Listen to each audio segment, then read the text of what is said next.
We should get started here and get ourselves on time as we always do. So any additions or corrections to the minutes? No, looks good to me. Just a minor language thing. I know it was a draft I got, but it has screen sharing versus screen sharing on where under review of projects route 202. Oh, I see. Okay. Great. Thank you, Larry. He's our grammar police. Great.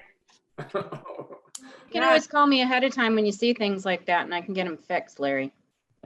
Okie doke. And we can always reissue. All right. Great. Okay. So I'd like everyone, actually, Judy, you might want to do the introduction since you set Steve up, and he'll be our first presentation this morning. Judy, do you want to do the introduction? Sure. Steve Spindler is I guess a cartographer. Is that the right term for you? Yep. And he's been involved in designing maps for bike and hike trails and all kinds of other things, but primarily, biking maps and that kind of thing for towns and regions of the country, all kinds of things. And you can fill us in with more details, Steve. But I asked him if he could explain to us. I told him a little bit about what we're trying to do with our map, and he explained, to me, different ways to go about it and some software that can be used to keep things updated, add to, and all kinds of things. And it seemed to be just the kind of thing that we were looking for. So I thought it would be great for him to explain that directly to us and talk about what kind of options we have moving forward. Steve, I'll let you fill in your background a little bit better than I did. Sorry. No, that's fine. So I'm going to more try to find out what you're interested in communicating than tell you like a direction to go. But back in the early 90s, I was promoting alternatives to driving through the DVRPC and Clean Air Council. And I was printing all these brochures about the health effects of ozone and, all these gases that cars emit that you can't see and that kind of thing. And we printed all these great brochures and just lots and lots of paper. And all that paper ended up sitting in my office, like stacks of boxes behind my desk. And it was a learning experience because I discovered that you have to know who your audience is before you actually produce something that you're trying to communicate. So you can have a message, and if you don't have an audience that wants that message or thinks they need that message, then you're going to spin your wheels a lot. So over the years, I worked on the Philadelphia Bicycle Network plan and bicycle plans for like Washington, D.C. and the state of New Jersey and Delaware. And there's generally two parts, like for my involvement have been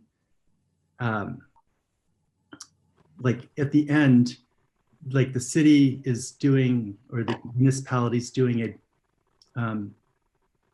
They're trying to communicate what all the efforts that they're taking on behalf of the citizens in support of bicycling. So they produce a print map, and the print map may show like these are existing conditions on the roads, or these are where we're putting in bike lanes today, and these are where they'll be in the future. So that's the end result of a lot of my work. So I've done maps for San Francisco area, the Midwest like St. Louis, and a lot in North Carolina, and a lot in the Mid-Atlantic region. and a lot of this, the scale of my maps is generally larger than Doyle's, like it's a larger area than Doylestown. So for like the Bicycle Coalition, we did a regional bicycle map where we tried to show bicycle facilities and also show road network. Do I have, and then so No. anyway, Sorry. I hope people are following me so far. So like in Burlington County, or here's, I'm not sharing my screen, but this would be like a road suitability map for the region of Charlotte, North Carolina. And this shows where planners think that you can bicycle. Honestly, cyclists don't really, cyclists want to hear from other cyclists. And that's why things like Strava and Ride with GPS and those kinds of services are so popular. Like if somebody shares their, like, say I know Chris and Chris is going for a bike ride and he shares his route with me and I can see like, you know, where he went and what the photos were. It gives me a sense for why I would want to actually, you know, go on a similar bike ride. And that's kind of why I got started in making maps before Google Maps and everything. Because I wanted to show people, you know, that you can get like what you can see when you bicycle and get when you're and where you can go and the convenience of it. And we did a lot with bicycles and transit. On your map, the Doylestown map, like the first thing in the legend is, I think, SEPTA stations. And you know, one of the things that we did I did in the past was I would like, you know, take my bike on the train to Doylestown and then bike to Lumberville and bike back into Center City, that kind of thing. So I'm mostly familiar with Doylestown from a visitor's perspective. You know, like I might go up to the Whole Foods store or like the natural food store, whatever. And anyway, so here's another kind of map. This was for Burlington County, and they didn't have very much data to give me. So this was more of a map of where not to bike, where to avoid bicycling, and which is actually very important. You don't want to bike on, you know, the Route 202 bypass, whatever. And also there are barriers for cyclists that people don't really think about, which are, you know, if you're coming to an intersection that's really busy, that might, especially at like an interchange, you'd want to avoid that if you can. And that gets to another kind of bicycle map, which is called a level of traffic stress map. And a level of traffic stress map basically looks at like the traffic volumes and the intersection. It looks at intersections as well as roads. So you might have like a quiet street that intersects with a major street that's difficult to cross on a bicycle. And that's one of the barriers that people, you know, people care about traffic stress because they don't want their kids to, you know, bike on busy roads, and they don't want to bike on busy roads. And so I live in Jenkintown, and I live on a quiet street, and then there's a road that's called Rydal Road, like a half a block from my house, that people would think is not a very busy street, and it has lots of stop signs, but cars go kind of fast, and parents don't want their kids to bicycle on Rydal Road. it's amazing how much fear is actually, how much fear exists around bicycling. So I'm kind of going all over the place in that. Hey, Steve, this is Chris. Yeah. I mean, what would your recommendation be? We have, the Doylestown's got a map, but they really want to take it online to make it something that's usable for bicyclists. Again, we have a static map. I think we have it in GIS maybe format. How difficult would it be to take it to, say, an application or an app on your phone that would be more usable for bicyclists? So what it would take is, that's a really good question, thanks. And a lot more, using the web is a very quick way to get information to people. As opposed to paper, it's a lot easier to distribute. And the way Montgomery County did it was they used ArcGIS and created this like GIS-centric map that shows the bicycle trails for the county and that kind of thing. And I would never use it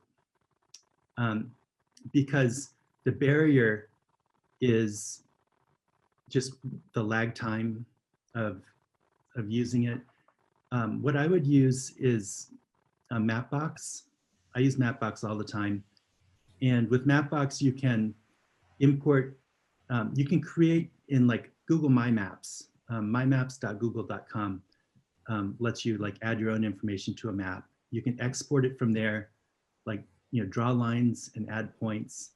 And then you can import that directly into studio.mapbox.com.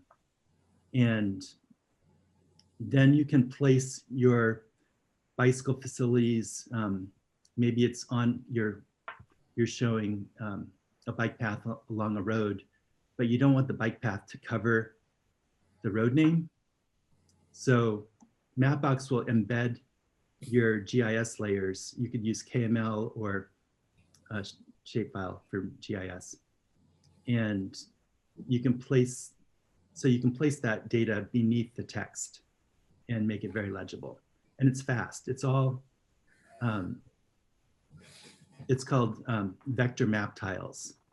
And so it scales very quickly and it works just like a Google map. And you can create, search, like you can add routing to it. So if somebody wants to use it for bicycle routing for Doylestown, you could set the parameters for an area around Doylestown and they could add their start and finish and it would give them a bicycle route. And Steve, can yeah. you add like little videos or vignettes of what the trails look like to that? So you can use, yes, you can add pop-up dialogues along those to add. So you could, that would be a really good way to add more functionality than you'd get with like a Google map with bicycle information. With Google Street Maps, you can see the streets like with Street View, but you could do something similar overlaid on a Mapbox-based map. And it's not going to cost you, like, aside from the using a credit card to sign up for it, I don't think there's going to be so much use that there is actually going to be a cost to using Mapbox. What do you mean by that? You mean to set it up or to operate it? So basically what you would have is... But is it free for people to use, or do people have to buy into it to use it? And anytime you use a credit card, anybody could just, basically what you would do is you would have a web page on the Doylestown website, and that page opens up to, you might have the banner for Doylestown, and then right below that, the rest of the page is taken up by a map. So when you're on a phone looking at this, basically you would see a menu at the top of the screen that's basically, find directions, if you have points of interest that People you would want- have to pay for that each time? no, they just go to it. Okay, They just go to the webpage, and Yeah, I'm the confused. maintenance costs are very little. so what you're saying is the cost is our cost to set that up? Correct. Yeah. Okay, so that's what I was getting at. So what we would do is pay you or somebody to set it all up for us. And then once it's set up, it's free for people to use. And it wouldn't cost you were telling me that we could update it and add information to it ourselves in-house without paying each time. Yes. Okay. Steve, is one of the features available to be able to have discrete rides that you can click on, like a name trail or trail section that people can click on to learn about that particular trail? That's not part of Mapbox, but using a JavaScript library called Leaflet or Mapbox GL JavaScript, which is kind of like Leaflet, you can add that information. So somebody can click on a line or a point and get information about that. Steve? Yes. Hi, it's Nancy. I have a question. So I'm trying to visualize this. So I think we have a couple different types of cyclists, are really avid ones that are just going to go and explore like a Tom. Then you have like me, a mom with kids that just going to go, okay, let's download a path and like maybe we'll stop for food or have an adventure along the way. And then there's probably somebody in between, maybe, you know, just wants to keep in shape and this is just part of their physical activity. Can they do the same thing online on their computer as they can on their phone as an app? Like, so I'm just trying to visualize. So the person would be, okay, we're going to go on this and I want to need bathrooms. I need a place to stop and eat. And I need, I don't know, maybe I want to end up near a park or like, and I could sort of check those things off and it would create a couple different options for me. Is that how that works? So you could turn on and turn off like the bathrooms or park facilities, that kind of thing, in a like check boxes on like on a menu on the side. Right. So, and someone like Tom, who would say, I want to do 30 miles today, they could just click that and they'd be able to, they could map out a really awesome path for them with maybe grades or things like that. Yeah, I think he's better off using something like Ride with GPS or Strava and looking at what other people are doing. And likewise, I think bicycling can be a lot more social. It doesn't always have to be an individual activity. Right. And one of the things that I think that's been done really well in this regard is in Narberth, where they have a group that meets every Monday to bike to Trader Joe's. And We they- have groups like Social. that now. Oh, you have those too? Yes. But I'd Yeah. love to create a social piece of that. They've talked about that with the dog park too, creating like a social element to the biking. That'd be awesome. Not just biking, it's also our trails are, multifaceted. So people use the trails, they're bike hike trails. So people are quote hiking or walking on the trails as well. And so we want to make sure that it's not just for cyclists, but it's also for people who are walking, who like to go somewhere, park, and then take a 2-mile walk, let's say. Right. So it needs to be, it's a map, it's functional, it should serve both purposes. True. But we don't want to forget the other side of the coin for people. I use it all the time for walking, And there's groups of like young mothers that have the babies in the buggies, and they like to get together and do a loop. And that's sort of a social thing, or it has been in the past, where there's groups that, get together and do a walk together with the babies. Right. Hmm. So do they have that kind of social? Is that weird? I don't know. Do we do anything like that, Stephanie? Or do anything to help connect? Back in the day, there was like Welcome Wagon and those packages you got 25 years ago. Yeah, we have the Welcome Wagon video on the tab created that's on the township website, and it talks about the bike hike trail. And also we have a package that, you know, people can pick up here at the township as well. So there's information about the trail system and everything like that. But I'm thinking of Yeah, but- something like social, like, okay, I don't know, I'm gonna make it up. 'cause Yeah, my- we don't create the meetup group. I call it like a meetup group. Mhm. That's all done individually or through the bike stores. I know the bike shops in town have, you know, if you buy a bike at one of the shops, they sometimes do weekly rides. They have bulletin Whether they're boards. on where road they or post- off road, you know. I'm sorry, Judy, They have a bulletin board on that you can join that posts like the Thursday evening group, you know, that goes out. There's other groups that go out. And they're, you know, they're sort of separate from the township thing, but they exist already and they're set up, I guess, privately. Steve, is there a general price associated with this, like a range that you could give us that would be something that in a borough, you know, township or borough parameters that you have done before? I think it depends on if you want to focus on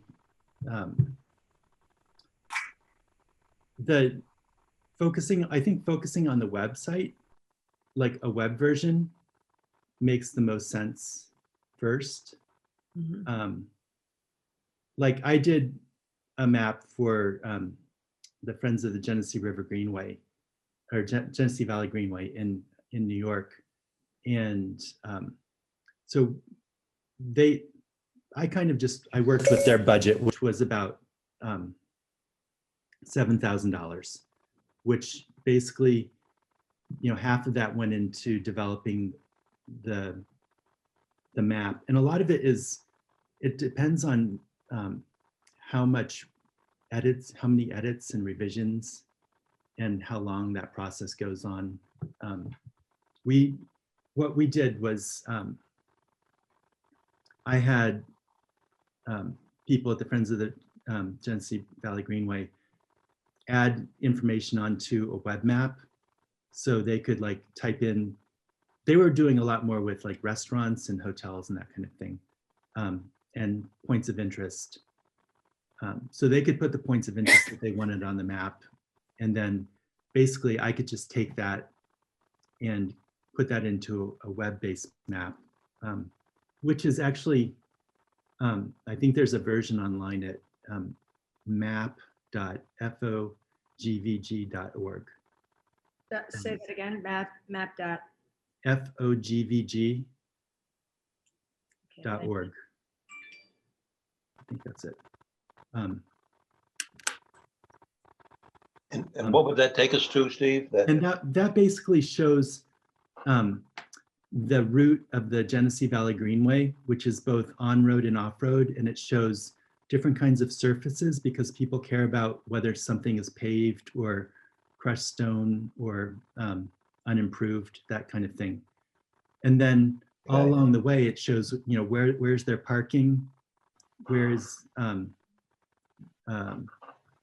like historical features and lodging and that kind of thing. That's like 100 miles of trail. So that's kind of a linear trail. And so really with the process, I think that you can do a lot with the process before anybody, like, without needing a whole lot of guidance. The Erie Canal, I'm doing a guidebook to the Erie Canal right now from Buffalo to Albany. And so that was, that's like 40 maps. And they basically created like all the points of interest along the way and parking access, and it's kind of similar to the Genesee Valley Greenway. And basically they add those on to, I think, something like a Google map. and then just share that information. And then I can put it into a print format. Is that one done, the Erie Canal area? The Erie Canal is just. I mean, have you done your map? You're finished with that project? Just about. I'm just waiting for some final edits. Okay, it's not ready for us to look at as an example yet. Let me just. If you could Share my maybe email us a couple of examples of what you're talking about, Steve, that we could just take a look at. And then I guess Sure. what we're asking is, how do we move forward? Like if we would need a proposal from you for your fees, and then, you know, to get us up and running. And then after that, you know, you explained to me that it's pretty easy for us to maintain and update, and then maybe we print every, you know, 2 or 3 years instead of, you know, printing, you know, we might just print for an event or something like that. But otherwise it's, you know, a proactive thing that's on our website. So I think you could get a website up for, you know, the route mapping and everything. With my help, you could get all of that up and implemented for, you know, with like bicycle routing and that kind of thing, if you wanted it, for like $2,500.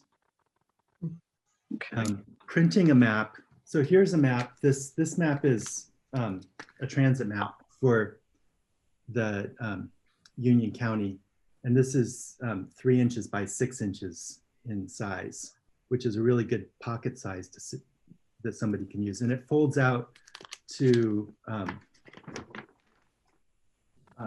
probably 18 by or 24 inches or 27 inches by 18 inches. And so something to print like this, you could print probably 5,000 copies for a couple $1,000, to give you a sense for printing.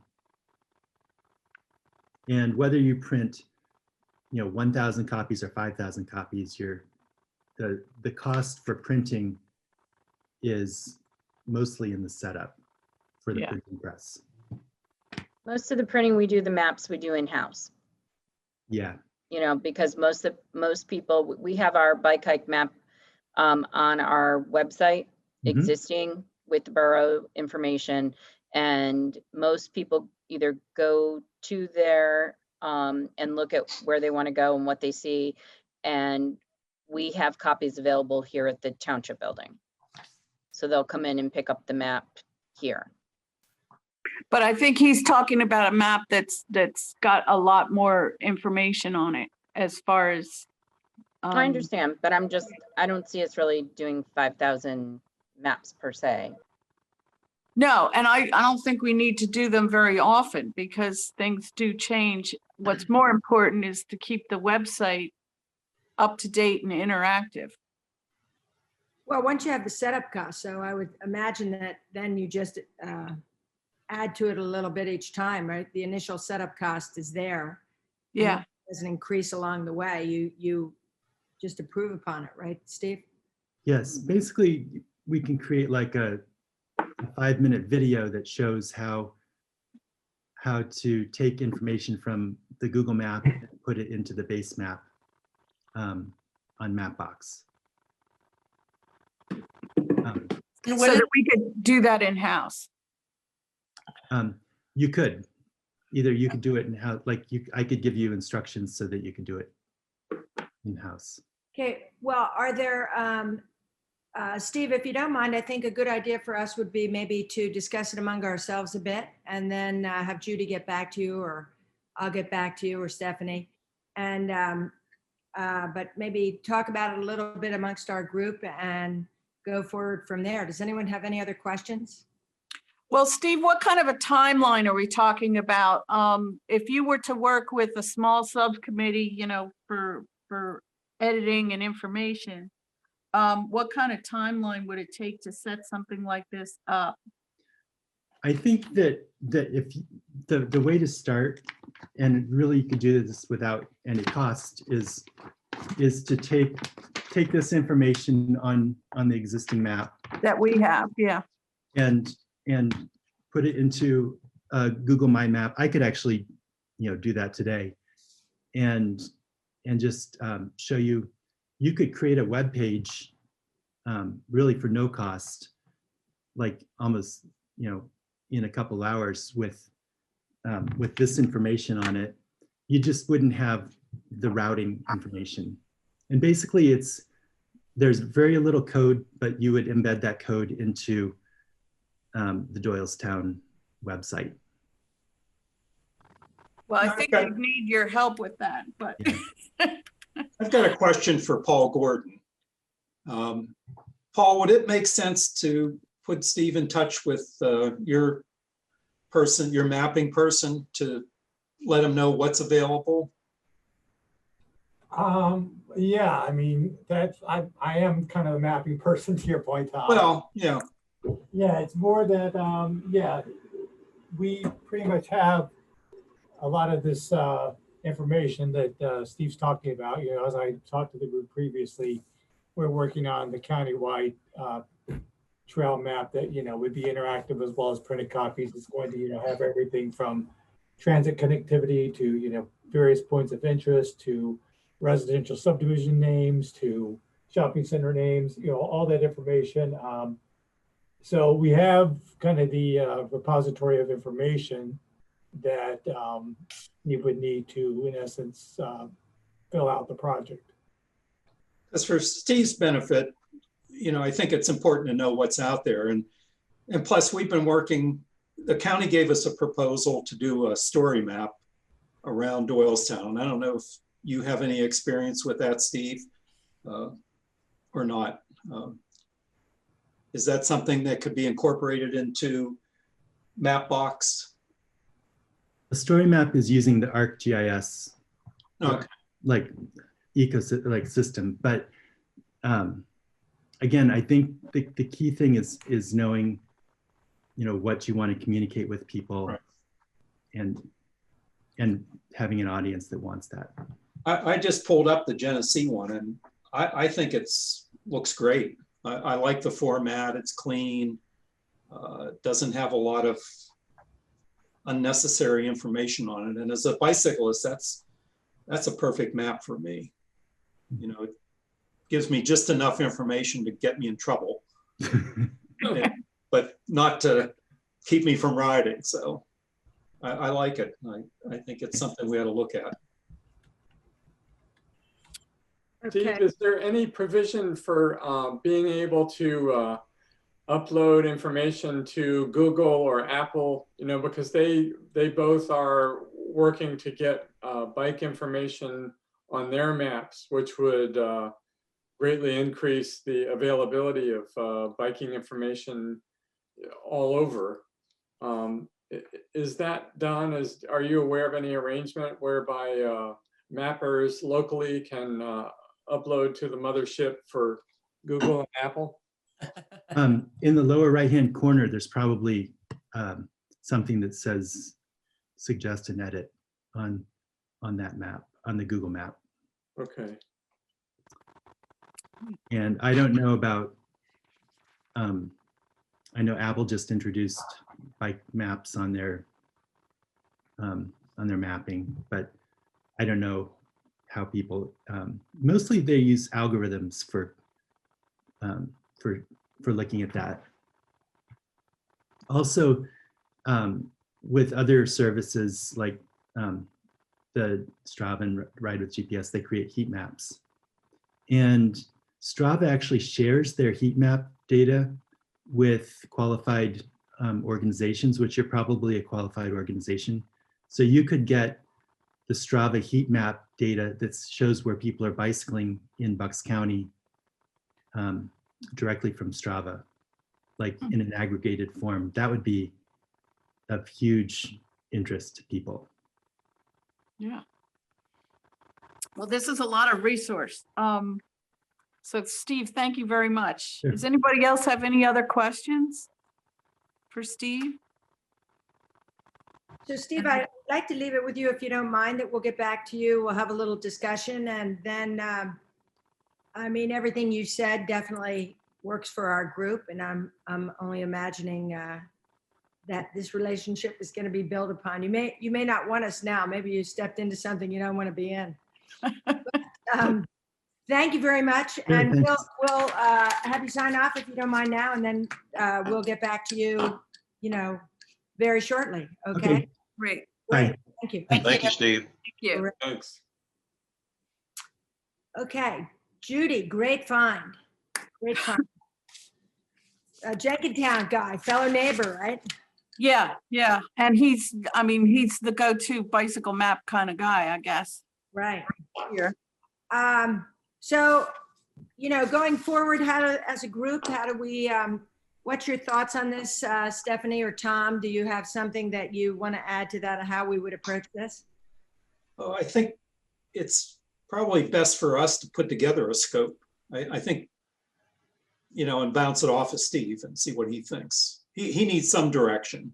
He Right. does. He needs a framework for what we're looking for in order for him to give us any kind of concrete price. But I think we're talking about a pretty minimal of investment. If we can budget that, we're talking, a few $1,000s. It's not, this wouldn't be something that would have to go out to bid necessarily, because it's such a small amount of money. Is that correct, Stephanie? Correct. And the bike hike committee, through the efforts you've accumulated over the years, you have about probably $11,000 available in your budget. You don't really spend a lot. You did some with the step into September, but we had $500, match on that. So, it's available if this is something that you want to pursue. But I would have to agree with Tom. I think, the committee needs to develop the scope of what's the end product that you're looking for. Right. And I think we have a start with the map that we just did, but we also, I think, need to look at some of the other mapping that he's done for other towns and other areas and say, this is what we really want to get to. Yeah, Judy, There's some good examples. You asked him to send an email with a couple of his examples. Yeah. Do you mind following up on that just to make sure we get it and then share it with the group? I will. And that I think is a good place to start, because that'll give us examples. And he's done a lot of mapping for areas much larger than ours. But he's also done some smaller sections, so, I'll get him to be a little bit more definitive in what he sends us, and then we can take a look at that and make some decisions. But I think this is the kind of thing we can sort of budget, if we're talking a few $1,000s, to get somebody like him on board to set it up for us, because although we might be able to do it in-house, I just think it would be a whole lot easier to have somebody that knows what they're doing, Right. And Judy, can you hear me? Yeah. Okay, I just, two things, obviously the scope and the audience. And the other thing is, if there is anything in-house, our Andrea is taking another job at the moment. So we don't have a projects coordinator or someone. So we would need to understand what kind of maintenance or what kind of technology, whoever that person is that replaces her. So we can obviously want to bring something awesome on. We want to make sure we can support it.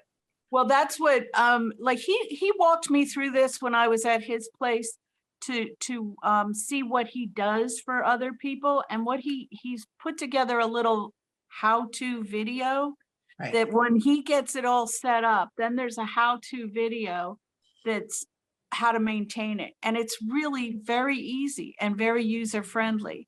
And it's the kind of thing that, it doesn't take a lot of technical expertise to add information to. So if we've got like a piece of new video of Kids Castle or something that we want to put on there, it's basically you just drop it right in. He's got, he would set it up for that. And what he does is put these how-to videos together because personnel changes over time. And you need to, have Okay. somebody that, can take care of that without messing it up. And he's a local guy that we can always call, but it would be nice that a lot of this, he sets it up so that he doesn't get a lot of annoying phone calls and have to deal with little things, all the time. Is there anything we should think about with the school district with biking to school and kids? Like just, Well, he's done the safe streets, safe ways to schools maps for several townships. And that's something that would be, we would just say we want that included. good. That information, and that would be, like the one that he showed me, it was, you could click on the safe way to, it was a tab, you could click on it, and those routes would be highlighted with Awesome. information how to get to each school. And it was just so easy to use. Awesome. So that's, Great. so I'll get him to email some of that stuff to us, and I'll distribute it, and you can see what we're talking about. I think Great find. it's a lot easier to see it than it is to listen to him describe it. I think that was painful, but he's a visual person, and it works really well. So I'll try to get those examples up to everybody. Thank and you. we'll go from there.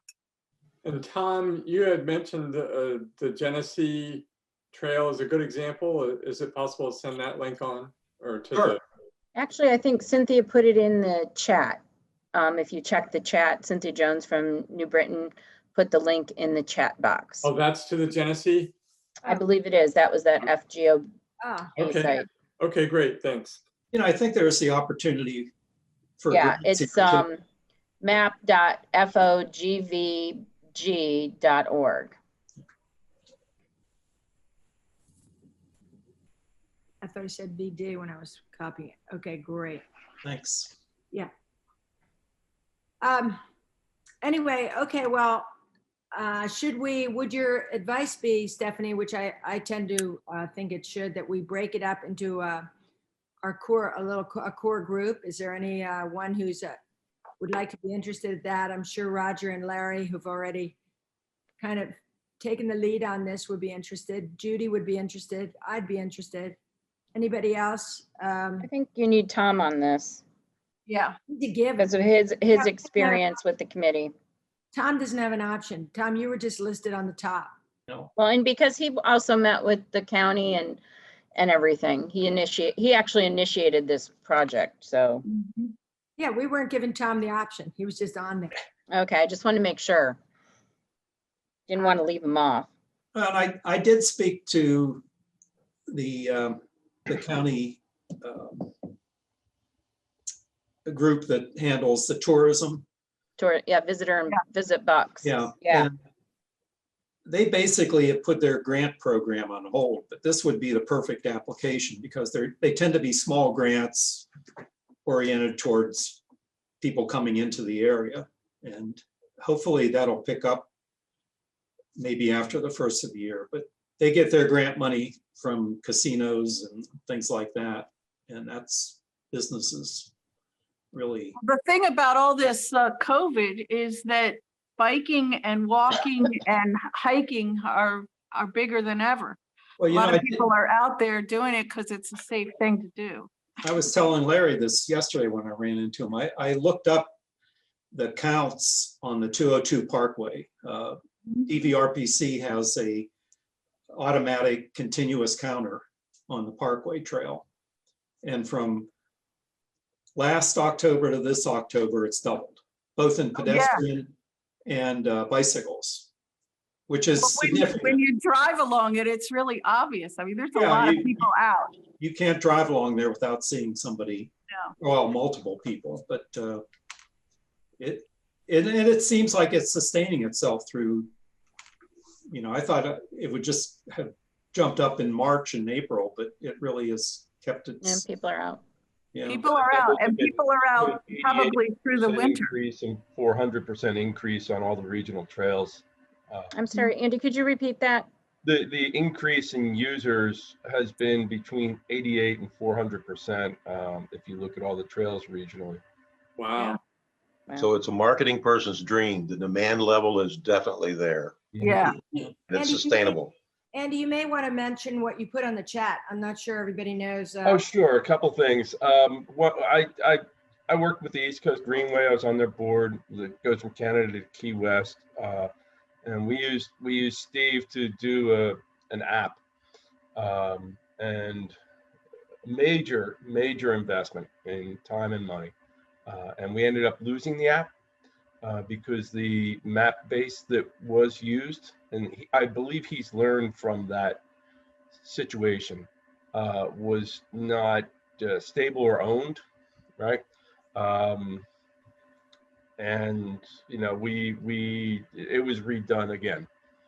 So what I was saying in the chat is it's going to be very important to make sure that we have a very stable platform, which will not be taken away. And the other thing is, I agree totally with Tom, with VisitBucks. They'd be perfect for printing, so we could distribute some maps that are 3x6, which I put those types of maps out all the time for the September 11 National Memorial Trail, and they just get eaten up. And that's, you know, right now some of the bike shops have my neck buffs. If anybody needs a September 11 neck buff, I can drop some off at the township building for you. And they're giving them away with every new bike, you know, and they're giving away a map. That's great. That's a good idea. Great. What about, and you say, you know, I want to go back to what Stephanie said about the walkers too, because is our goal to bring more bikers through? Or is our goal just to educate the people that are here? Or is it a combination thereof? Because then you have walkers and bikers, and that trail's going to get smaller. And then you have the dog walkers that like to use the trails too. So, you know, what is that goal, ultimate goal? Well, we've always been focused towards pedestrians, Yeah. you know, and the use of our trails has been predominantly pedestrian up until the 202 Parkway. And the user counts on that is about, bicycles are twice what pedestrians are on that. But that's probably the only one that's like that. And that's because of the distance, probably. Yeah, and it's a different trail. Yeah. Because it is 12 feet wide, it's safe, people feel comfortable. And, but, you know, we still, I think, are pretty pedestrian oriented.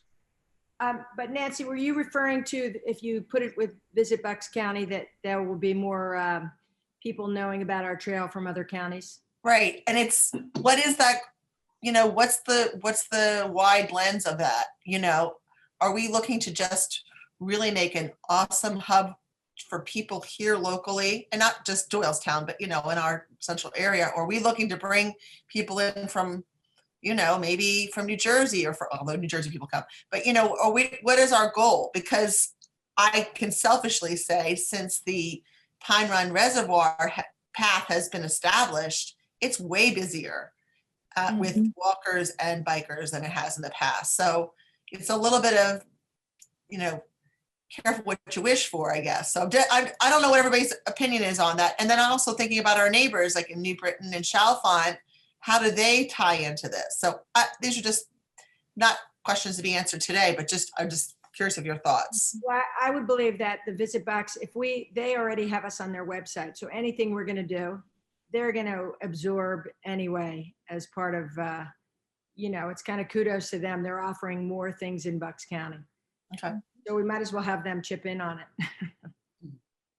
I personally think people who are looking to ride trails outside of where they live are looking for trails that either connect from one place to another for a longer route. They're not coming to Doylestown to ride our trail system when it's kind of hackneyed in a lot of spots, and when they can go ride on the canal path or the 202 path that really takes them a distance. I think the people who are going to travel to ride a trail system are going to look for distance over than, you know, short connections between places. So I really feel like our system here is really meant for locals to connect to places where they can ride from home and walk. And Yeah, that's always been our goal, Mhm. you know, And I to think that connect neighborhoods and should be our goal for sure. Yeah. There's some exceptions in connecting places like places of interest, so that if people are coming into town, if they're coming in on the train or they're driving and parking somewhere, they can get on a bike or they can walk from museum to museum, or from, you know, from an area of stores to a park or whatever. That information is useful too, but I don't think we're drawing people in for that purpose for the trip. Yeah, I But mean, people do that. They do come in for the day, you know, just to wander around Doylestown. And like you said, they might be going to the museums and shopping and, you know, over to Kids Castle for a break or a picnic. You know, that happens. I mean, I know we used to do that from Jenkintown, you know, come up to Doylestown and spend the day. And, Right. you know, we would just come on the train with our bikes and do that, and, you know, end up with a picnic at, you know, Central Park. And it was always just a pleasant kind of little destination for the day with kids. Yeah, and I would think, I totally agree with you. And I think the exception is a place, is like the 202 path is a good functional place to go ride or walk or jog or whatever. A huge exception is Lake Galena, and people will drive there to ride because you can ride and ride and ride, or walk or hike or anything. And that's why that trail is just ridiculously overcrowded when it's a nice day. And that trail is also one of the ones that the circuit.org has, circuittrails.org has on their website when you go to. All of our trails are on their website. The whole, I was just right. looking But at that's that. one of their key trails that pops up first. Yeah. And you can just grab off the website. And it's probably one of the narrowest trails. Yeah, it's crazy. But I mean, I was looking at that, the circuit trails already kind of have the mapping system that we want, and more of our trails seem to be on their link than we have on our map. They will have the trails that are not little local trails, but rather the ones that seem to connect places together, is how they've defined it. So they don't do the smallest of trails. Right. I mean, if they have Doylestown Bike and Hike Trails as a separate map on their trail links page. So, I mean, you can see all of them. I think it's something I don't use that. So it's something we should look at just to make sure we're not, you know, creating the same thing again, if that's something we can link to easily. Or yeah, I think part of the attempt was to also add information to a map like that shows the points of interest and a little bit more about the trail, the nature of the trail, how, you know, how crowded it is or how wide it is, how it's paved, you know, those kind of things. Those little vignettes, I think, are information that people would be interested in, you know, for our trails. And that's not really showing up anywhere yet. Yeah, I thought the level of traffic stress was something interesting too to note for people. And DVRPC has that available on websites for anyone to look at. do we have the map that you just did, that you just printed? Is that online also, like as something that someone could download? Yeah, the brochure is, and the map is on that. Okay. I'm not sure if this can be done on a map, and maybe Tom or someone would know, but another thing that road cyclists is very helpful to know is elevation changes. I mean, mostly for like huge climbs, you know, to either to look for them or to avoid them. Yeah, the Almshouse Road Hill. What's that? That Almshouse Road Hill. Yeah, well, there's some that you look, if it's a straight line and you don't know it's a huge hill, and I'm not saying they should be topographical, but you know, something that talks about, you know, percentage of grade. Mm-hmm. Absolutely. Bruce, I think this is Chris. I believe the Strava and Ride with GPS have that info on them. Okay, yeah. That's an important one for the grade, and also for the pedestrian aspect of it, to show areas where there are benches and things placed around, because there's more elderly people out there walking too, and they want to know, where can I maybe sit for a minute if I want to, or observe nature or whatever.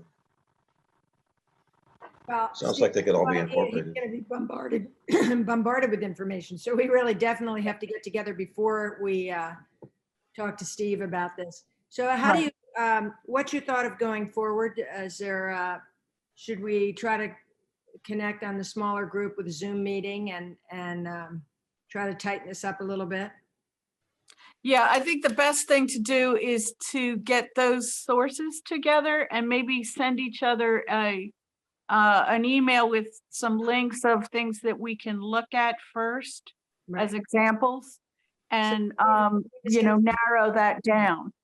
So Steve, we'll start this, Judy, if you can take the lead then, because Steve is going to send you a list of things he thinks would apply to us. Yeah, and I also want to, you know, get that information from Tom, you know, and Paul, you know, about what's out there, you know, so that we can kind of have a concise list of things to look at before we meet so that we know a little bit more about what we're talking about. So maybe we can get a look at that stuff within the next week or so, you think? Have a chance to go over it? Yeah. One of the things about waiting for the grant to come by, not that I'm wanting to blow our money, but it seems with the pandemic, it's a great time to prepare ourselves with this map. So when, you know, that we can get our map, our work together sooner rather than later. If we wait for a grant for the brochure, that might be a while. I don't know, we could try. I think the timing is perfect to get it done over the winter so that, you know, we have a fresh start in the spring. I mean, we can apply for the grant, but knowing that hopefully we're going to pursue this anyway with the bit of money that we have. Township's not going to get a grant. They deal with nonprofit organizations. We've applied a number of times. And even though they say everyone's entitled to apply to the Visit Bucks, they only give to nonprofit organizations. We talked to them about working that through Bike Bucks County, which is affiliate of the Bicycle Coalition of Greater Philadelphia, and that they would qualify, and they've given them money before. So the idea was to funnel it through that. Right, it'd be great if we could get it, but I just don't want to delay. Yeah, I'll keep on top of I just wanted everybody to understand. Thank you, Tom. Yeah, thanks for bringing it up. Okay, so if anyone wants to join up with this core group, just email Judy. She's on your list when you look at your who was invited to the Margaret's notes. You can find Judy's email address on there. Okay, so we should move on. Anybody who has to tap out, I definitely understand, which was a long meeting, but an important one. So I have another one right now. Have a great day, all. okay, thank you. Thank you for stepping in. Steve, let's see, where are we? Steve, how about the trail feasibility study? Have you been able to, are you on, by the way? Yep, I'm here. Okay, great. I'm going to share my screen here. Hopefully everybody can see this.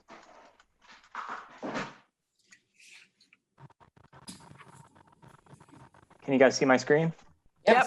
Yes. All right, cool.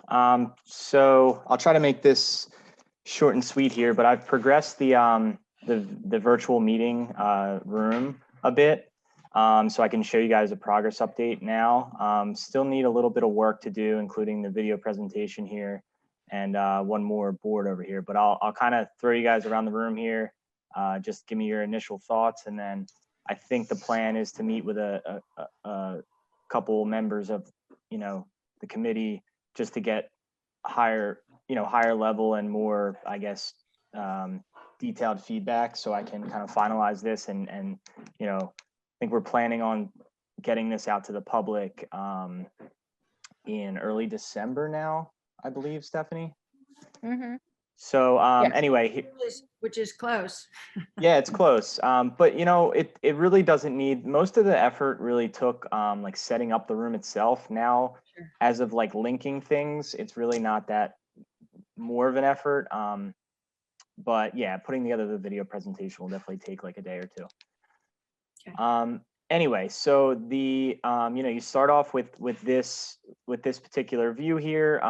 It's important, the person who kind of helped me organize this, we didn't want anything to the left here that would distract. So it kind of brings people to, you know, the number 1 to number 2 to sort of swing this way.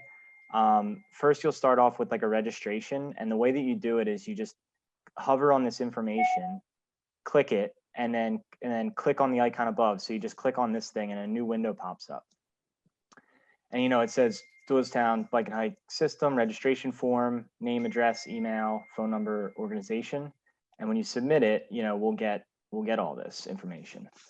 Then they can kind of just simply close out and go back to the room. As soon as you hit registration, that jumps on. Yeah, like if you click the red button here, or if you click like the information button, you just click like, Yeah, I saw it. it's a Okay. couple clicks, but yeah. And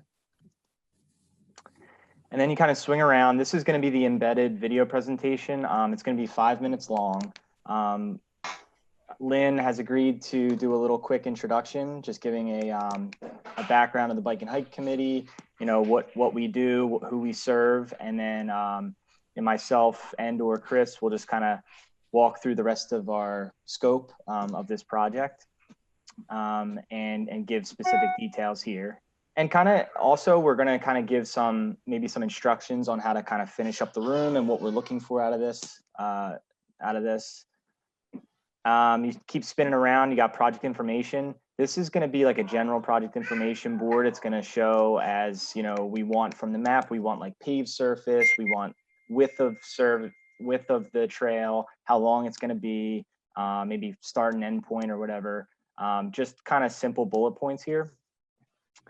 Then we put together a list of frequently asked questions, which again, to access it, you just kind of click through the prompts and you'll read, you know, all the questions here, my responses, as well as these should be clickable links here. So I'll make sure that happens. Okay, continue to go around here. The back of the room kind of has our concept map, bike and hike map, which, you know, you click this, it'll blow up. The concept map, which is, you know, the kind of our alternatives analysis. And then this is the DVRPC regional trails map. So it kind of gives local, zooms into our project, and then the regional context over here. So if you click on, Incredible. yeah. So you click on this, and you know, you get your alternatives analysis.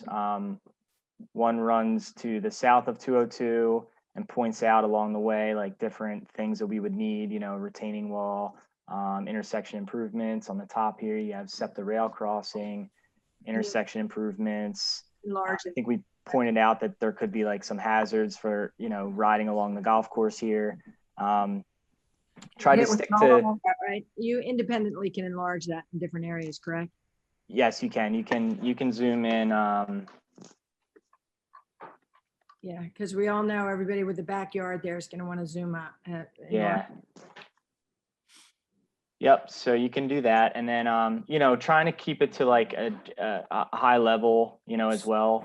Just, you know, in my slides, I'll point out that, you know, we're going to be within PennDOT right of way. We're not anticipating any easements, things like that, so people don't, you know, do what you said and just kind of like zoom into their property and say, are you taking some of my property? Like, you know, hopefully the way I've set this up is they're going to come across the idea that no, you know, my property is not going to be affected. So Steve, when they zoom in, is that note going to be there that the easements are there so that wherever they happen to zoom to, they'll get reminded of that? I was thinking of doing it in, you know, the FAQs, the general product information, and also the video presentation. What shows up here is property lines, and you'll see clearly that our trail is outside of the property lines. So hopefully that's enough information. But okay. As we swing around, we have a place here for tell us what you think that I kind of wanted you guys to sort of chime in the most about, is like, what do we want out of this? Once people kind of walk through this whole process, what's our final goal? So, you know, main concerns, do you want access? I'll get to that in a second here. And right before, so number 5 is photo logs. We've set up 3 easels just to make it like more visually appealing. But when you click on this, there's actually 5 PDFs here. that you can kind of zoom down, and it'll show you, you know, photo 1 is taken here, and it'll give you a little snippet of what it kind of looks like. And you can zoom down. There's 5 maps here. But this might be where too, like, people will zoom in and find their exact property, and they have a more, you know, detailed view of it. So Yesterday, Chris was on the Paul Gordon meeting where a couple of the people on there, Marie for one, I'm thinking of, had written a list of asked a list of questions. You may want to look at those, and maybe we can cut some of those off at the pass. Maybe you already have with your listing of what's there, but a lot of environmental questions. okay. You know, she asked a ton of things. Some, you know, you may be able to answer early so that we have those answers, and you don't have to you know, let something build that might be unnecessary. Steve, this Yes. there's a tremendous presentation. And some may be a little more intimidated than others because there's a lot of detail, which is great. Like when you register, is there like, it says, can there then be like a welcome? This will take you 15 minutes. We're going to do, you know, there's an intro and then different detailed maps and then your feedback at the end. Like, so they know what they're getting into, because they may go, is there a way to, you know, simplify, dummy it down for people, Well, you know? one of the things adding with that is I was thinking a 5-minute video right in the beginning, as great as that is, who's that might not be something that they will watch for 5 minutes as a first hit. Or it could be your welcome video from you, Lynn, like, welcome, please register, and then XYZ, and maybe it's a minute long. That's kind what of thing. Yeah, and instead of naming it video presentation, we can just name it welcome, watch this first or something. Right. But can you, after you register, can it take you right to the video presentation?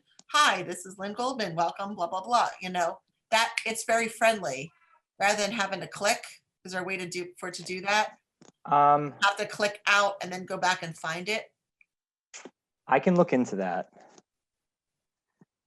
Or just put me with the registration to explain what's going to follow. Yeah, with the registration, it might be great to just do that and give people an idea of how long they.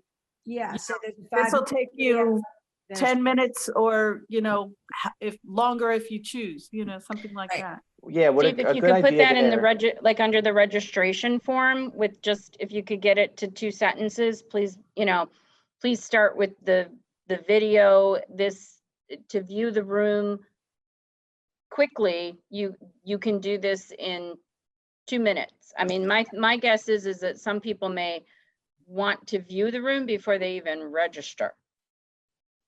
I mean, it's a little different when we're in person because, you know, and many of you have been, when we've been at the library or we've been here or whatever, and people are coming in, they kind of can't get in the room until they've actually given us their name and we know who's here. Exactly. This is a little, So it's kind of a browse the room type thing. yeah. Right. Well, Not even a bad idea. And the other thing is I would say that they could come back at their leisure. I think in the registration form, I don't know if you can expand that, Steve, but you need like a couple of sentences there that in the gray area or the green area, whatever that color is, like in there where you have registration form 202 trail study, somewhere under there, I think is where you have just that generic, you know, please start with the video on the next, you know, the welcome video and information. You can come back to this sort of over the next 2 weeks and view anything that if you don't have time today, you can come back and view it again, right? Right. And we value your input. Yeah, exactly. We want to encourage them to continue. What do we want to call this thing? Do we want to call it a virtual public meeting? Yeah, maybe registration form, isn't it like, you know, your input's important to us. Please share us your information so we can reach out and keep you informed in the future.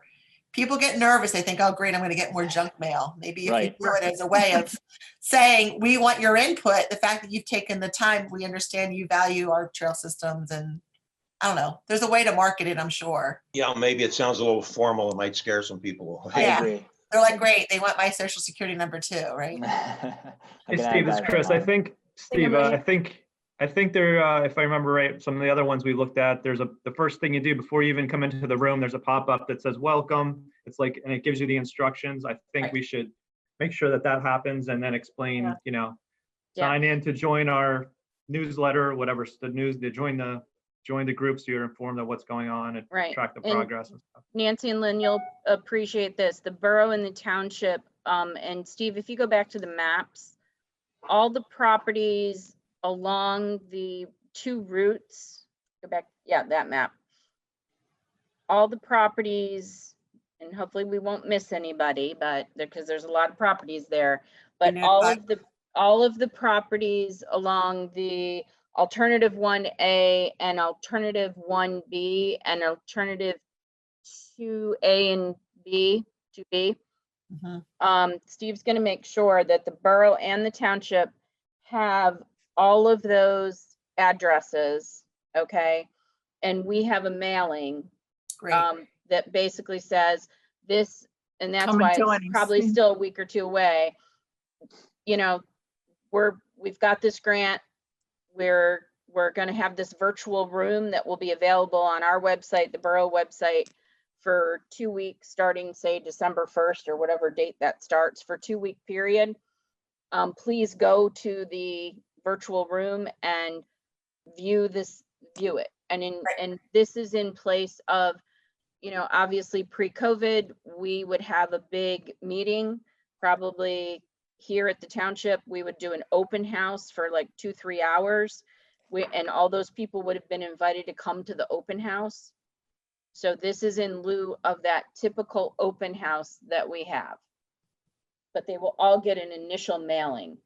What they do with it, obviously, And you know, and then we'll also be putting it out on social media for anyone who, you know, and it'll be on the website and, you know, the links and encouragement and hopefully it's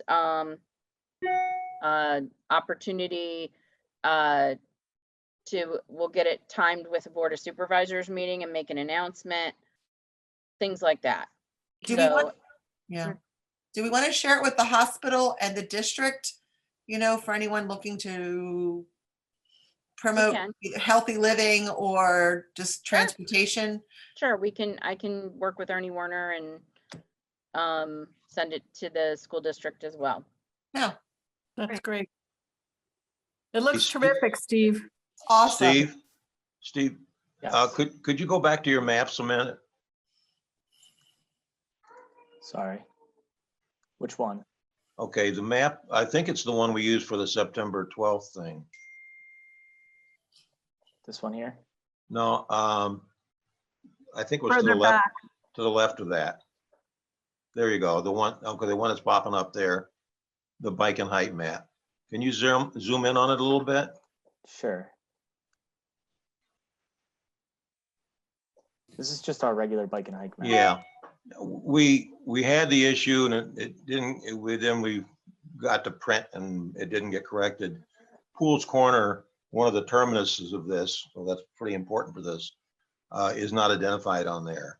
And the streets are kind of messed up the way they come out there because the intersection, the way 202 and 313 come together now, isn't really reflected correctly on this map. Right. So that needs to be fixed before you guide somebody to it because it doesn't exist there on that one. Okay. Because I'm sure one of the FAQ is, where do I park? Yeah, and you know, this showing this thing here, you know what I'll do? I can edit this map and just show alternative 1 and alternative 2 on this, and I can point out Pools Corner. That would be really helpful. Yeah. If you know, if the road is like the white lines are a little bit off, I'm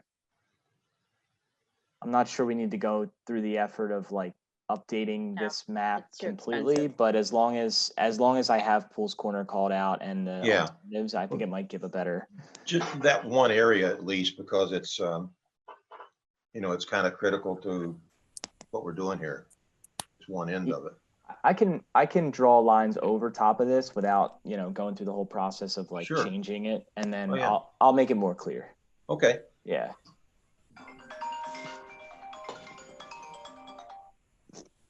So So I think, Stephanie, I think our thought was to maybe share like the registration form and as well as our what we want out of this, and get some feedback from the group here.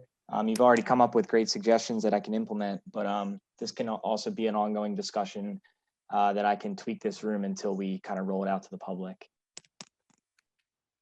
So do you want to try this on us first before you and wait for more feedback, or what? I think that's a good idea. Yep. Steve, do you want to collect any information when you do the registration in terms of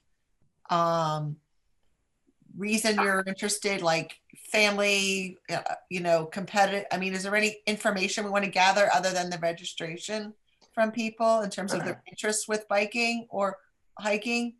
I don't know. I'm asking the committee. Yeah, so Yeah, down, so there's a tell us what you think section. tell us what you think. And at the bottom here, I kind of said like Okay, what brings you perfect. to the trails, and you can select multiple. So if you walk and run and an e-bike and then Nice. submit it, you can also type in something else. Perfect. I also added a question like, would you like us to explore an access point from your neighborhood?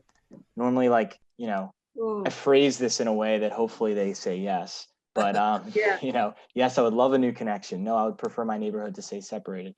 Yes, And not a new connection at my neighbor's. at my neighbor's front, yeah, exactly. Yeah, my not neighbor's yard. 2 houses down, it would be great to have a new connection. This was more so to kind of showcase the capabilities of this page. We have like a star format, a short answer format, choose multiple. So, again, this is sort of a progress check-in, and I'd love your guys' feedback on how to take this forward and roll this out successfully to the public, without too much, scaring them or whatever. We want to hopefully excite everybody with this. Steve, I'd love to help you with that. I love all that visual stuff. Okay, great. Thank you, Nancy. Set up an appointment. Yeah, no problem. If you notice, this pulls corner out the window in case anybody caught on Yeah, I to that noticed one. that. Thanks for changing it from the I-81 corridor. You're welcome. You're welcome. That was my suggestion. I'm like, It why are we was. looking at I-81? And I know it was created by Baker. I mean, this is really a cool thing to deal with a situation like this in COVID, and maybe this will continue beyond that. But I believe it will. It's too clear. Yeah. I mean, we're so used to, have a meeting at a public place and you hope 50 people, you send a letter to 500 and you hope 50 people show up. Which is typically what happens, So maybe this will generate more opportunity. So for people to comment and everything. Really well done. So Steve, are you gonna put in what some of the suggestions were today and then send the committee it again to offer some suggestions, or today was it? Or Yes.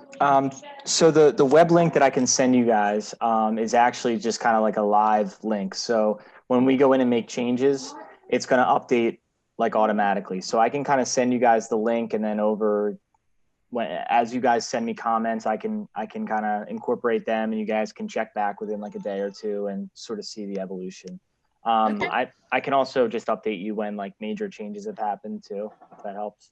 So we'll be able to go in and register as if we're an actual participant, give you our comments and things like that, right? You can, yeah. Yeah. Yeah. Okay. Great.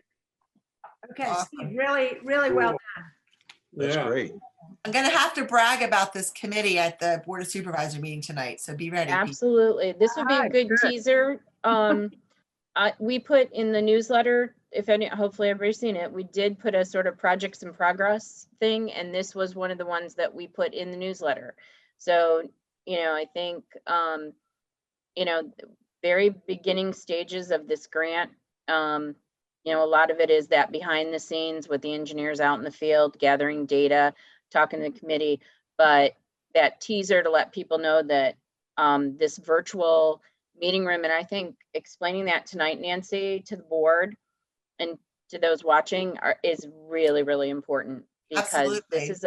this is a whole way that we're using this room to replace that quote unquote initial public meeting during a feasibility study that we would have had. You know, and I think this shows the township being resilient and responsive, you know, in a difficult time. And And also very progressive. I would say very progressive. I mean, the Bike and Hike Committee has been tremendous leaders in the community in terms of their bike and hike, and then to add in a virtual element and to be really have such forward thinking in terms of connecting with the community during COVID, and also, you know, feeling the urgency of what's happening and people and the use. That percent, well, I forget what that stat was of like the 88 to 400% on regional trails. Andy I mean, said. that's phenomenal. So I'm super excited. Thank you. I can't say thank you enough. Really, I'm so impressed. Well, I think all of this stuff going forward is going to continue because it's so convenient for people rather than coming out for a meeting. You know, I think a lot of people will continue to want this as a resource. Can I call you trendsetters? Sure. Oh, yeah. These guys have been trendsetters since 1992. Oh, okay. Let me put that in my notes for tonight. Okay. Seriously. I mean, you know, really awesome. I have to give them a lot of credit. Lynn and Tom are still doing this have been on the initial committee since 1992, and they're still going strong. They really are. We had a real good meeting. Was it last week, Stephanie, with John Davis, Doylestown Borough on this? Yeah. And it's a real good opportunity to work with the borough because we all benefit from this trail. Right. And You know, it John could be had a lot of great interesting. ideas, and the borough's 100% behind this work. But they have a number of residents that are going to be impacted. So we've got some concerns there. Gonna take some heat. Yeah. It'll be interesting if I wouldn't be surprised if the virtual meeting has a lot better quality of responses than sometimes the public meeting did. Oh, I think so. Because there are always those people who won't get up and talk and say something, and they won't be as hesitant perhaps on this. Right. Well, And I mean, the nice thing yeah. is they can, oh, sorry, Nancy, but they can watch it at 2 a.m. That's the nice thing. They can take their time too. Exactly, yeah. Yeah, and then come back, right, Steve? They'll be able to, like, if Nancy goes on it when it opens on December, well, hopefully December 1st, but if she goes on it the first day and she's like, oh, wow, I really want to go back and look at something else, she can do that 2 days later, correct? Oh, yeah. Which I think is very, very important, whoever it is. You know. Very well done. Awesome. Yeah. Steve, Good what do you job, have Baker. hair that you're wearing a baseball hat this morning? I was on baby duty for the first half hour of this meeting, so I rolled out of bed. He froze up. Threw on whatever I had today. Caught. All right. Well, thank you, guys. I think we'll move on so that we can get you out of here before lunchtime. Any other questions for Steve? Great. Okay. So Old New Road, just to mention it, nothing happening, correct?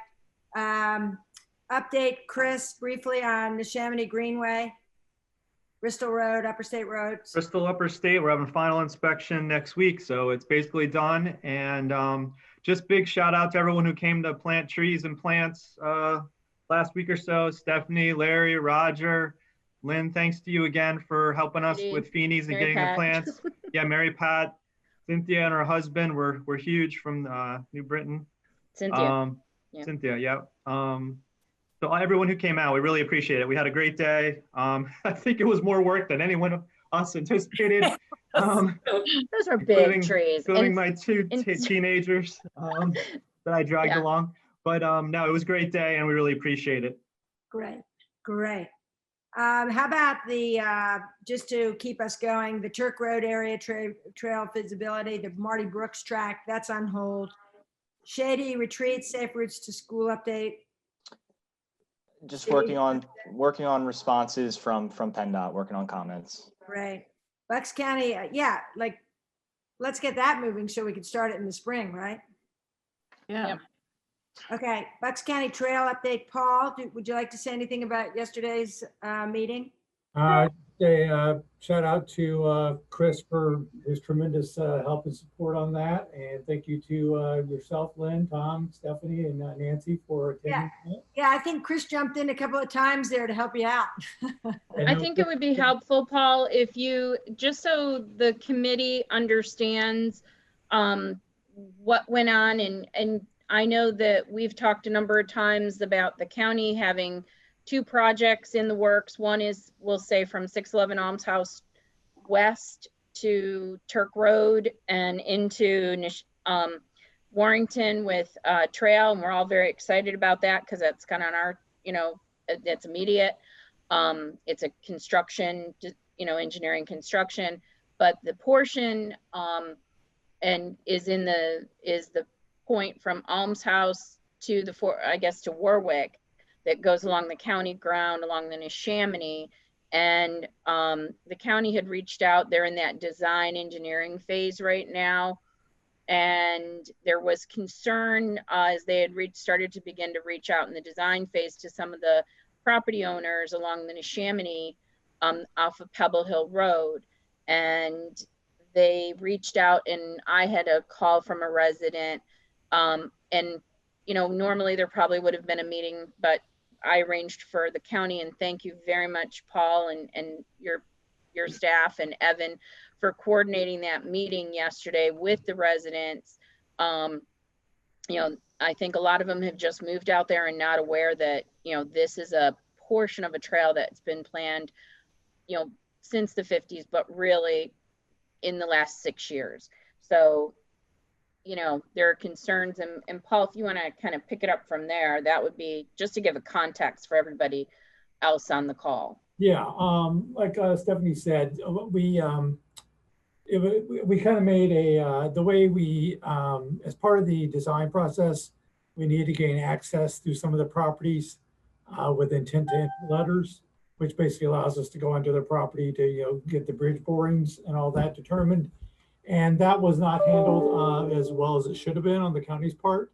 So anyway, that kind of what precipitated the residents, interest in the project. And to Stephanie's point, we also, although there was a significant amount of public input opportunities as part of the feasibility study, that was conducted back in 2014. And I think what we're learning is that since that was 6 years ago, as Stephanie pointed out, several of the residents have moved into the neighborhood since then and may not have been aware of the project. So I think we need to do a better job in the future as we move from one phase of a project to another in the county to alert people as to what's coming up. But the meeting, basically, we had asked them to submit their questions to us in advance, and a lot of their concerns seems to be environmental related, given that it runs adjacent to the creek. And then there's a great deal of concern about we were attempting to establish a trailhead off the Pebble Hill Road, and there's a significant amount of concern about the establishment of that trailhead. So we did the best we could, I feel, to respond to their questions. We've established a data portal or a website on the county website to share information with them.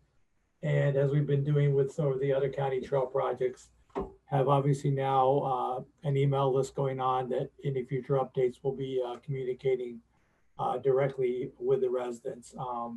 Again, county, we're not perfect. We're, feeling our way through this, but again, it was very helpful to have Chris, as always, on board, and like I say, to have the support of Lynn and Tom and Stephanie help facilitate the meeting, and to have Nancy there. And I did want to interject that Nancy raised a point yesterday about, and we've all experienced this, that, public meetings themselves, while you try to broadcast them, get people to attend, you can't force them out of their houses. And we had recently put together, just to kind of give you an idea, I think the meeting we had at the library at the end of the feasibility study to, reveal the alignment of the trail and stuff, drew like 50 people, which is actually pretty good for a public meeting. But Nancy raised that as concern. And anyway, just to put it aside, what Steve and Chris are working on for this 202 feasibility study, the county's been working on a feasibility study from Newtown over to the DNL. And we developed an interactive storyboard tool, and we have received 225 responses to that. Wow. So interactive tools There you go. There's our answer. are proving much more effective at gaining feedback and input, because they're not shy. You know, they're Yeah. not afraid to speak up. They're able to kind of spend their time looking it over. I think we've taken that storyboard tool down, but again, it was basically a storyboard. We, again, asked people for some basic information about themselves. Well, actually, we started off, Christian gave a presentation, a recorded presentation. Then he walked people through, a kind of a registration, or who are they, what are their interests, why, what do they like? And then it was a clickable map, and we asked for people's input on, place, points on the map as to where they wanted to go, what destinations, and they wanted to share their neighborhood with us, and all that good information. So I just wanted to share that because, again, it was it was very encouraging to see the greater responsiveness to those interactive tools. So that's kind of what happened with the Pebble Hill Road neighbors. And that's really kind of an update on the Dark Hollow project. We're going to be working through some of the feedback we received and on that. And then the other, the Chamonix Growing project Stephanie mentioned is the one here at Turk Park, Alms House and Chamonix Manor Complex. And that we are still in the process of getting some additional utility clearances and the traffic submissions, which I know the township has seen. And then hopefully we should still be on track to get that project out to bid here come the first of the year. So, Paul, I thought you and Evan did a great job, and Chris too, on the presentation yesterday. Thank you. But I'm wondering if, and I think we're down to a handful of people there, which is where you want to be at this stage, I think. Where we know who the actors are, we know what the concerns are. Typically, what we've done on our projects at this point is to go out in the field. And I'm wondering if it's possible to do that on this one, where I think it would be helpful if the township was there and the county, and we meet with these people, we have the route flagged in the field, because I don't think people have a concept of distances. Isn't it hunting season right now? Well, part of what Where your County doesn't allow hunting on their property. Where their property lines are too. Well, that's just one of the first things we're doing is there's this perception that we're going to be within 40 to 50 feet of people's properties. Yeah. That's because they've potentially been intruding on county's property for years. Yeah.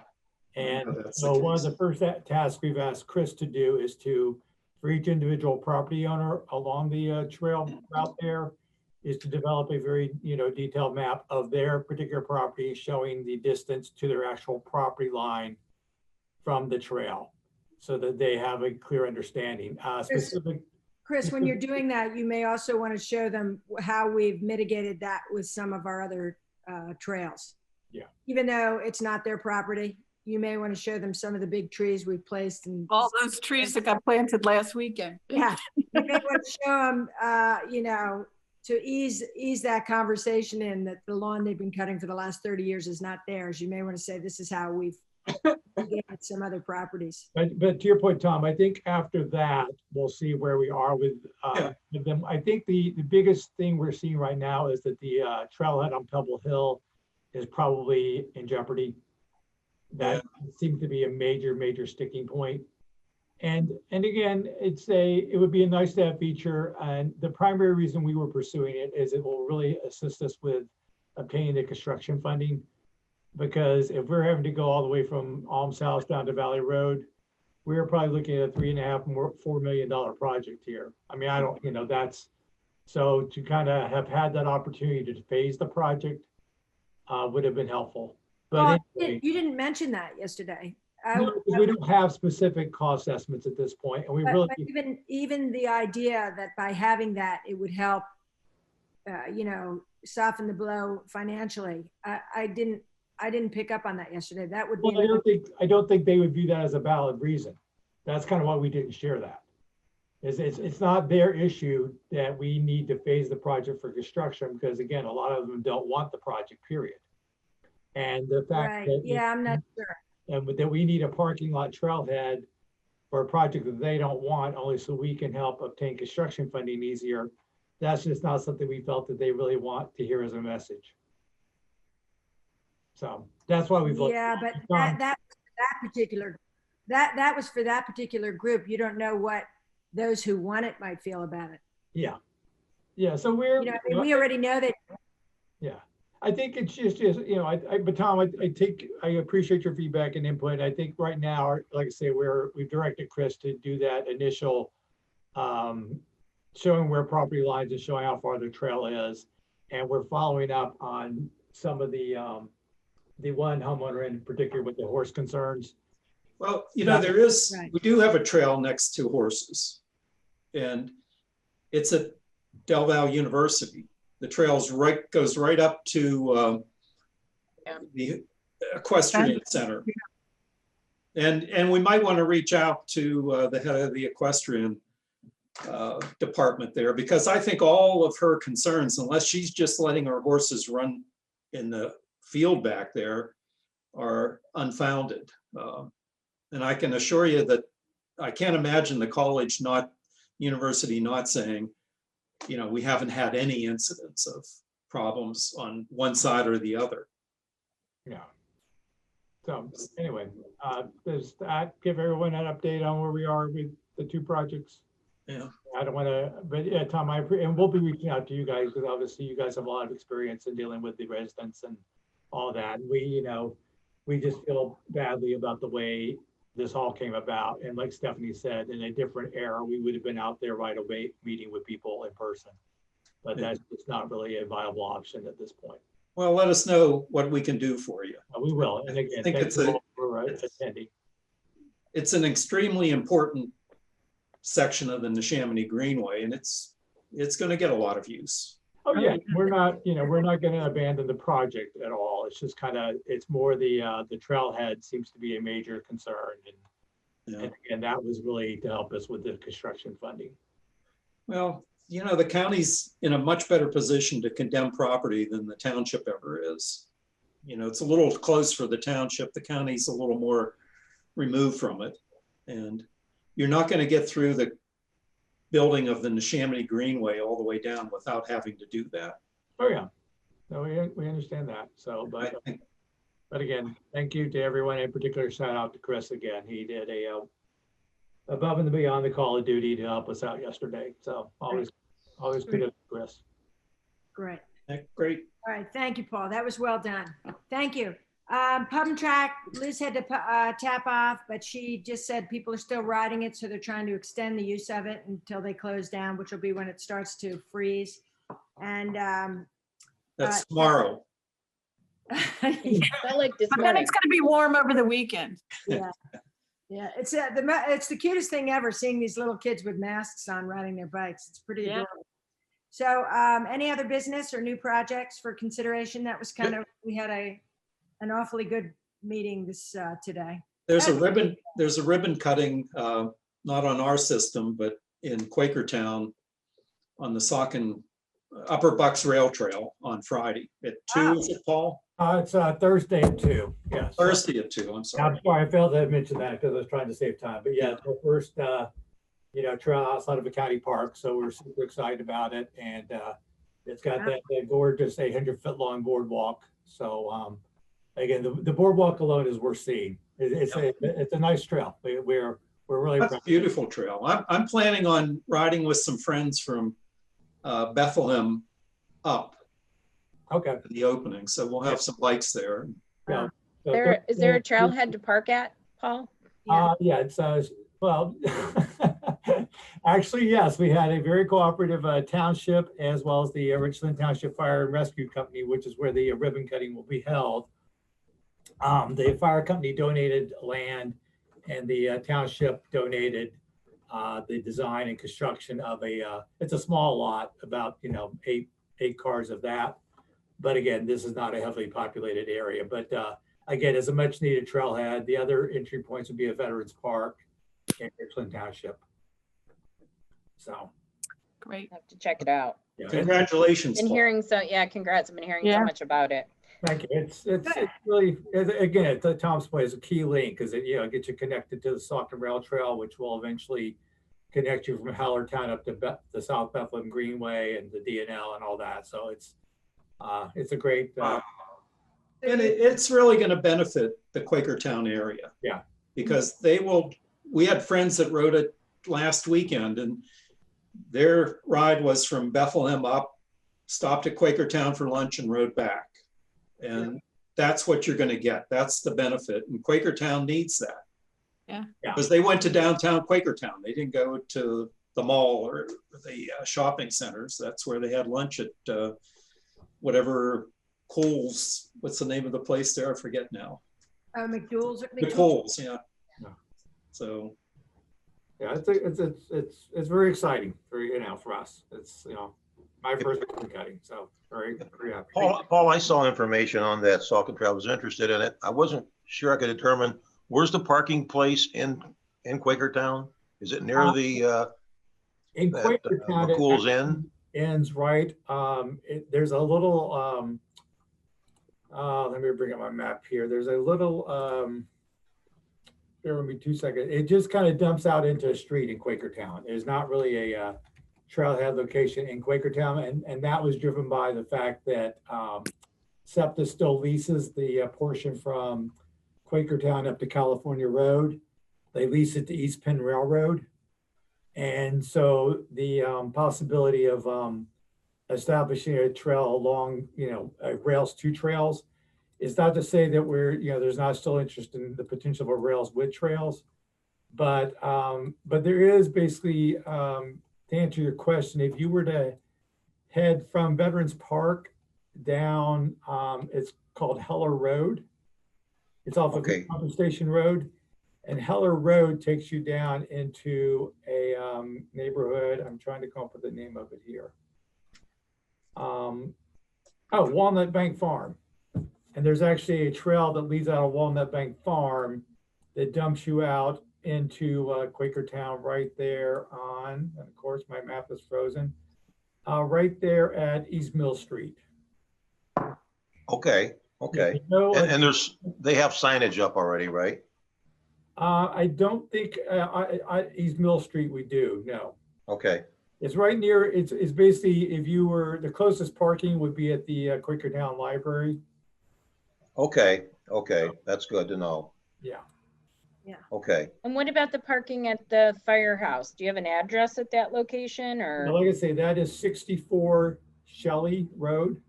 Shelley? Yes. Send out the info in the chat. Yeah, I was gonna. Oh, thank you. I was gonna say I was just about to do that, but thank you. Yeah. Right. Yeah. So it's yeah. Thank you. So yeah, it's exciting. That's for sure. Thank you. All right. Well, thank you, everyone. Any other business? Anyone has to?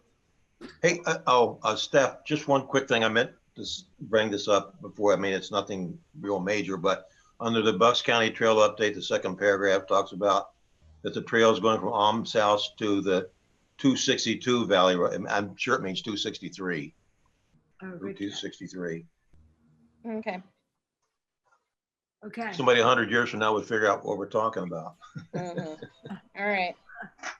All right. Well, thank you, everyone. Happy Thanksgiving. Enjoy your family and get out and take a walk or ride, which I'm sure you will do anyway. Yep. All right. Thank you, everyone. Happy Virtual turkeys everywhere. Thank you. See ya. See ya. Yeah. Bye.